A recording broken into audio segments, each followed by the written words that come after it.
Good afternoon. We are going to reconvene with our committee meetings, and our first session this afternoon is Public Works, Public Safety, and Terry Borneman is the chair. Thank you, Pinky. Joining me on the committee today is Gene Knutson and Roxanne Murphy. We have two items before us today. The first is a request for sewer service within the city's urban growth area at 3214 Locust Avenue.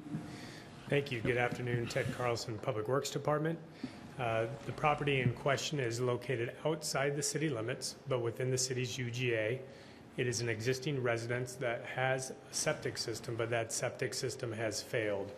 And in working with the health department, the property owner was pursuing options to replace the failed septic system, to perhaps repair it or see what options were available. There's a letter in your packet from both the applicant and from the health department.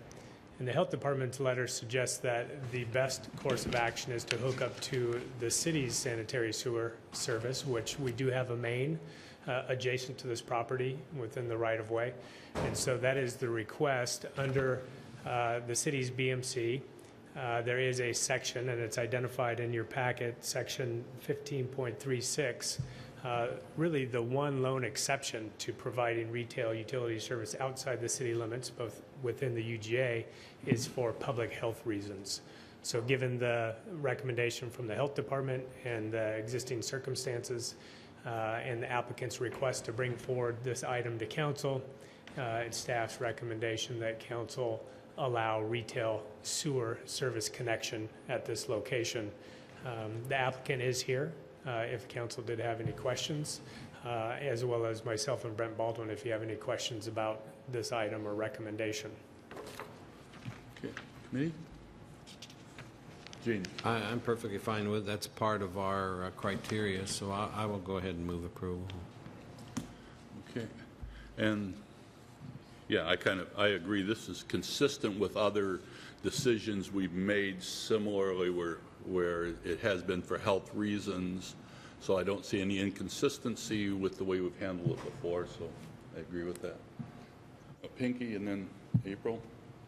I just wanted to ask a question. The health department letter says ensure the repair is completed by August 17th, and this is coming to us at the end of September. So I just was curious about the process for this.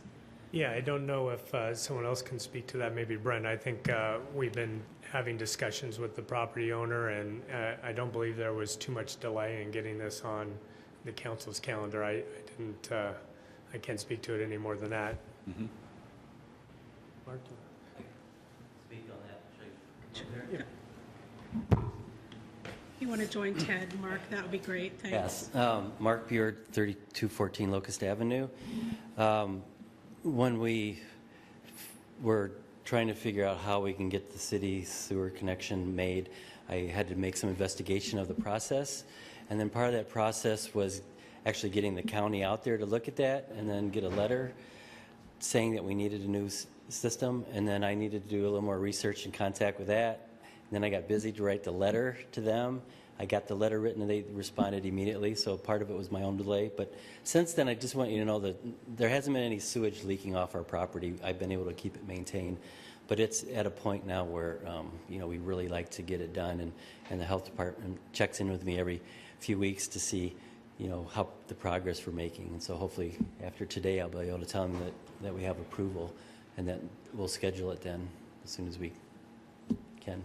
Thanks, Mark. I was just checking if it was our delay. April? I imagine that there's a group of homes that were built out there around the same time. So Ted, in regards to if a lot of these homes are on septic, and I imagine they're all going to start failing at around the same time, with the potential failures, are there thoughts on being proactive or dealing with the cost? It looks like we offer an 80% reduction, and if we are expecting many more to be coming forward? Well, we're not doing anything in anticipation of additional failed septics. The code is very, very strict when it comes to providing retail service outside the city limits, and really does only have the one exception. And unfortunately, a public health issue has to be in existence not just anticipating based on the age that there may be more to come. So I think Probably the process will be if others follow, and they really don't have an option other than hooking up to the city sewer, then we won't be doing anything until that occurs, and then we'd come forward with a similar recommendation as today. And then if council does choose to, the motion is to authorize the mayor to enter into a contract for retail sewer service. Okay, yeah. Oh, go ahead. Then. No, just as a matter of how we go about, I see that once we have a resident hooked in, they cannot protest annexation. Do they also become part of the 60% automatically if there was a group getting together to want to be annexed? Yeah, so that's and Matt or Peter can jump in on this if they would like, but that's standard language in our contracts for utility service outside the city limits, that it comes with a no protest. My assumption is they would then be part of the supporting group in terms of the assessed value, yeah. Okay, thank you. Matt from the legal department, since Ted mentioned me, there is definitely a no protest annexation clause in the agreement. Whether that would be counted in the 60%, that's a detail I'd have to check and get back to you on. But yeah. Okay, anything else by council or mayor? Oh, did you have? I did have. Okay, that's right. I have no objection to this, just curiosity.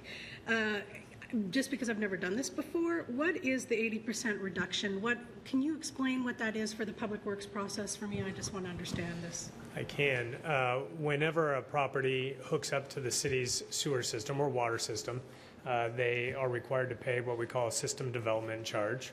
That charge has really two major components. One, they're buying into a system that is already a going concern. So everyone before them has paid for installation of the mains and the pumps and the treatment facilities that they now get to take advantage of. So they have to buy in, so to speak, to that existing system.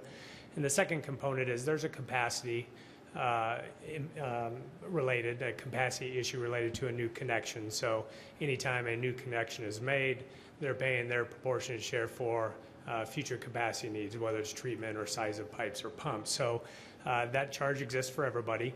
When an existing property is on septic and converts to the city's system, and this is generally for folks that are within the city limits, it is seen as a environmental benefit that they're doing that, and that the city is recognizing that purely by city council policy, that due to that we're going to incentivize connection to the centralized sanitary system, and by doing that we're going to give an 80% reduction in the system development charge. It's a council policy. It's something that's been in place for I don't know, a long time. Certainly as long, much longer than I've been here. So it's a policy. Okay.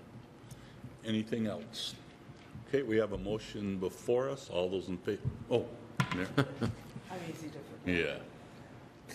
Yeah, I was going to ask the same question that April did, and I have asked staff to see if we can do something that would be stronger than a no protest when we give water outside the city limits, so that we could make some common sense decisions if that's the reason why we don't do it, if there's infrastructure already in the UGA.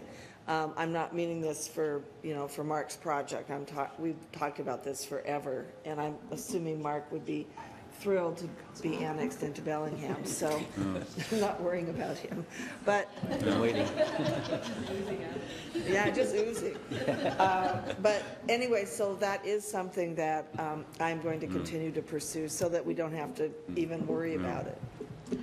There is one thing, that 80% though, that I'm kind of wondering if we do want to take a look at, because there's a huge difference between providing incentive for people within the city limits to get off in septic and somebody, it's not an incentive to get off, they want this and they're not part of the city. Is there, I'm just wondering if that's, because that is a big difference. And do we necessarily feel we need to give a big break for somebody that we're bailing out? Well, Matt, legal department again. I hate to speak up and say I don't know twice, but I need to look at the Yeah. code. I didn't. The 80% appears in the applicant's letter I see now, where that's showing up. It's not referenced in the cited code provision, so I'm not sure whether the 80% reduction does apply here for the Yeah. reasons you stated. But I certainly can find out in a few minutes after this Right. committee meeting. Let you all know. Well, I'll weigh in on that briefly, and Brent did look at that when we went through this Yeah. process with Mr. Buer. The code is silent on that, which would generally mean it would apply. Our opinion on it was we would need to do a code revision to specifically exclude people outside the city limits from getting the 80% reduction. It's a good point that you raised, but that's why we applied it. Okay, Michael. Is it true that since this property still remains outside city limits, their utility rates will be at a premium, not the regular rate? That is true. Anyone outside the city limits pays 150% utility rates. Okay, Yes, James. gee, Mark, when you get done with this process, I'd ask you to walk across the street and petition the county council to change the name of that avenue, because that's bothered me for years. Locust Avenue does not sound good, so if we do annex into you, we'll change the name. Okay. Okay, April. Well, I think I'd make a motion that we have this discussion at a later date, the 80%, to understand better if we'd like to continue silent, what are the benefits. And, I mean, I think we can say that has been contained on your property, but its location and underground, I can't believe that none of that has escaped down into our waterway. So I think we may want to keep that, but it would be better to have a discussion later in this committee. So I'll make a motion that we bring this back later to have that discussion. One item, you're not on the committee, so making motions within the committee. I will ask that it be brought back, but just, just, this is a committee meeting, and so motions have to be brought by committee members, and so we'll just ask that they research it, and if that's okay with committee. And I just asked Matt if he would draft something that for your discussion. Yeah. Okay. Anything else? Oh, yes, Mark. I would just like to say, because I did a lot of research on this, and I am an engineer, so I deal with these things all the time, but if I wouldn't have seen the 80% reduction, I probably would have just limped along with a half, and I made the initiative to contact the health department to tell me my system is not doing well. And so I think, and this sewer line was built 18 years ago, and we had on our deed allowance to connect to it, and it ran out after 10 years, plus the moratorium kind of fell into place. So when I bought the home 15 years ago, I just assumed someday I would just hook up, and I didn't know all these things would happen. But I think, to encourage people to do, this, and it doesn't allow a new house to come in and connect, so it's really for those who, have issues. And our system is actually 80-some years old, so it's done pretty well getting this far. But, so I think, it was an initiative that I took based on the current understandings of the allowance. Plus, I'm going to be paying you guys forever at a premium rate now for sewer connection. Okay, so we've got a motion before us. I don't seeing no other comments. All those in favor of the motion, answer aye. Aye. Okay, we'll recommend approval tonight Thank you. to the full council. So you made it through the first hurdle. Okay, our next item is an ordinance of the City of Bellingham, Washington, adopting a flat rate for water service in 2017. Ted. Thank Take you. it away. I think as the council is aware, the city has been required to convert all of our flat rate water services to a metered rate, and we are making great progress doing that. We had around 15,000 meters to install when we first started this process. And we started in 2012, and we're getting very, very close. We will be putting in some more. We are doing some now this fall, and we'll have a few hundred more perhaps to do in 2017. When we adopted, or when council adopted the most recent rate structure, we did not adopt a flat water rate for 2017. At the time, hoping that we would have all of the meters installed in 2016. We wouldn't have needed a flat water rate in 2017. And in addition, we have made a bit of a change in our process. When we install meters, we're giving a bit of a grace period to people before we actually switch to the metered rate, which also requires us having a flat rate in 2017. So the ordinance in front of the council today establishes that very thing, a flat rate water rate for 2017, and I'm confident that this will be the last time we will need to have one of those. Starting in 2018, all of our customers will be on a metered rate. So with that, Eric Johnson is here to answer any questions you might have about this ordinance or the metering process. Okay, committee? Don't have any questions. I'll move approval. Okay. Any questions from anybody else? Seeing none? We got a motion before us. All those in favor, answer aye. Aye. Okay, we will recommend approval to the full council tonight. Thanks Thank for you. the work. Thank you. And